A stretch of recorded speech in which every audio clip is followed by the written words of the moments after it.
Hi, you've taken CAT already, you've got some percentile, you kind of have a sense of where you're going. What should the preparation strategy be for you?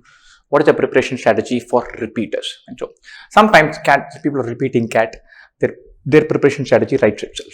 I know several candidates who've got 98 and 98 or 95 and 99 in two sections and 62 in the third one. So the preparation strategy writes itself, especially if you know that this is the percentile you're likely to get, that you're naturally good at two sections and not good at the other one. Then you come back and spend more time at the weak section, amp it up, you're good to go. So this whole thing that we're going to discuss now is for people who don't have a specific spike in a section. And so they don't have a specific weakness or specific strength. They're more generally broad-based, but taking a decision to retake CAT. And so broadly classified this into three parts. And people who have taken CAT once before, twice before, several times. Right? And if your CAT percentile is below 80th percentile, what should you focus on? Heavy duty. If you're below 80th percentile, you have to focus on basics, on learning fundas again, on revisiting fundamentals. 80th percentile score seems good, but if you're ambitious and you say, look, I want to have a shot at the top 20, then it's an anomalous number. Why do I say that? We think our mind is conditioned to thinking about numbers 80, 90, 98 in one way. We think 80 and then 10 more is 90. From there, 8 more is 98. 2 more is 100. The percentile thing doesn't work like that. The 80th percentile score into 2 might not take you to 98. 98 into 1.5 might not take you to 99.9. And so it's a huge uphill climb. So we've got 80th percentile, and if 80th percentile doesn't do the trick and you say, look, I want to get 93, 94, then you need to have a few tweaks not going to get you there. So you need to revisit fundamentals, revisit basics, read a lot, solve tons of puzzles. So there's a heavy bias towards basics, right? So if you've got 80th percentile once, then you need to go over basics over and over again. That's your priority. However, if you've done a couple of times and you know your way around the basics, then practice starts playing a role. And so if you're a veteran, you've done this, then you need to introduce mocks early. And quite likely that you've seen the basics, but you're not exam ready because you've rushed through that. So keep that in mind. The next chunk is people from 85th to 95, and I've got a good score. I have my fundas in place. I know that I'm reasonably close, but I still want a better, bigger, juicier percentile. The 85 to 95, or if you've got 90th percentile, 91st percentile, 88, 89, says that your fundas are in place, but you're not game ready. You don't have speed. You've not amped up competitive intensity. In that sense, the practice part plays a big role. And so here again, the simple thing, if you're a veteran, you need to introduce mocks very early. If you've taken a bunch of times, your fundas should be in place, you would have done tons of questions, likely that your exam game is not ready. So you need to have mocks done that little bit sooner. And that's fine. But if you've done it once and you're in this 88, 90, 91 range, chances are you're not game ready because you have not done tons of questions to automate and build speed.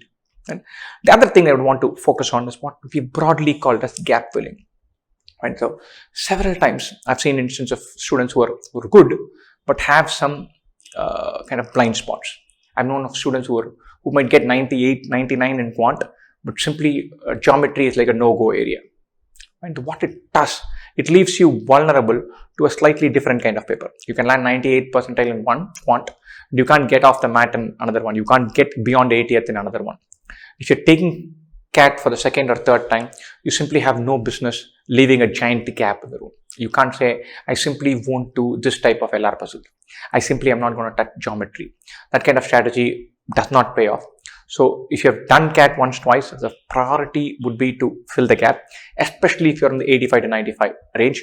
If you're below 80th percentile, I would practically say, don't think of it as something that you're repeating, but something that you're starting all over again. It's like a second preparation round for CAT. You know what this game is about, but start from scratch. If you're 85 to 95, you're in the place where you need to make some adjustments. Fill gaps aggressively.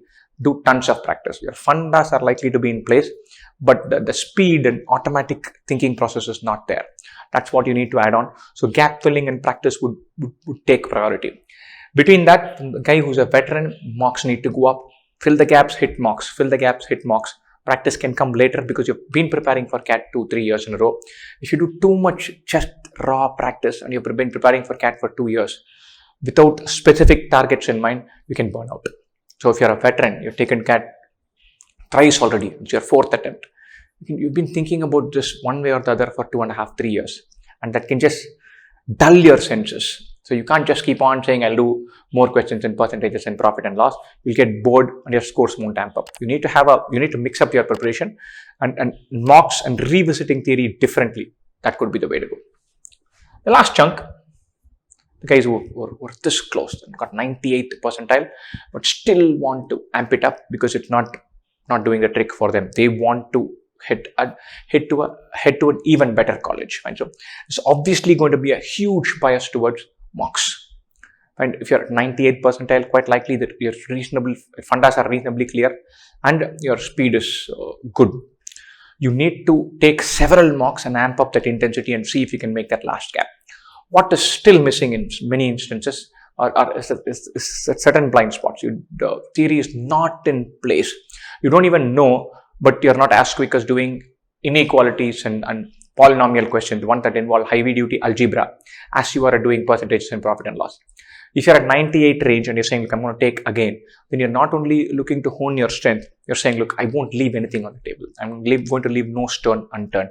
I want to have a weakness going into this exam. I'll fine tune this to be magically good.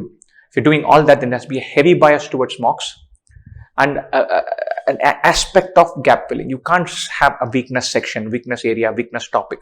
So fill gaps, take mocks. That's going to be your strategy. Fine. So if you're a repeater, once again, just to reiterate this, if you have one section which is not going well and you know that, you've identified that, go to town with that. That's an easy fix. If that is not the case, then whether you're focusing on learning fundas, practicing or mocks, depends on your starting point. If you're at 80th percentile below, then it is fundas. If you're in the middling percentile range, then it is practice. If you're in the final last lap, then it is mocks. Keep that in mind, and best wishes for CAT.